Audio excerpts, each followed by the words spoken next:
Hein, Luiz Eduardo, o que você tá fazendo?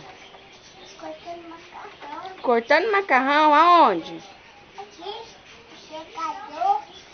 Na boiara, para. Na boiara. Meu Neto, eu vou ter uma saudade dele, Kátia.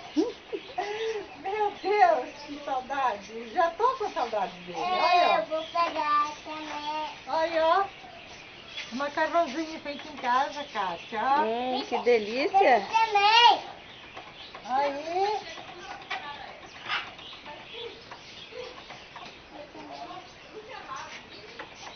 O macarrão secou na mesa, agora corta.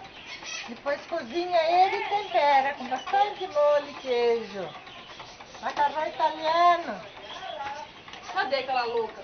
Era um pouquinho só. As tradições da Itália. Era um pouquinho só, vou pôr aqui que vai secando.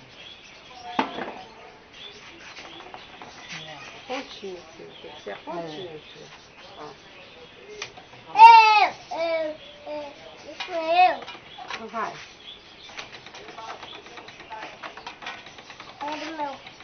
É do meu. Procura com essa mão aqui só. Cansou de virar, filho? Cansou? Você cansou? Eu estou brincando com o meu Por quê? baralho. Ah, jogando com o meu baralho. Não. Ah. Vire pra vovó.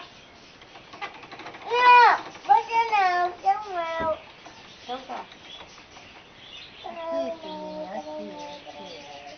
Isso aqui é o meu? É. Esse é tudo seu. Olha ele. Segura só com essa Olha, mão. ele sapou direitinho, hein, Luiz Eduardo? Sabe? A pontinha assim. Tira esse braço aqui. Pronto, pode moer. É meu. Puxa, é meu. Tá, segura. Segura aí. Aí, tira essa mão daqui. Não. Quer segura ficar aqui, em ó. pé? Quer ficar em Não, põe essa pé? mão. Hein, bem? Aí. O que o povo vai falar isso em casa?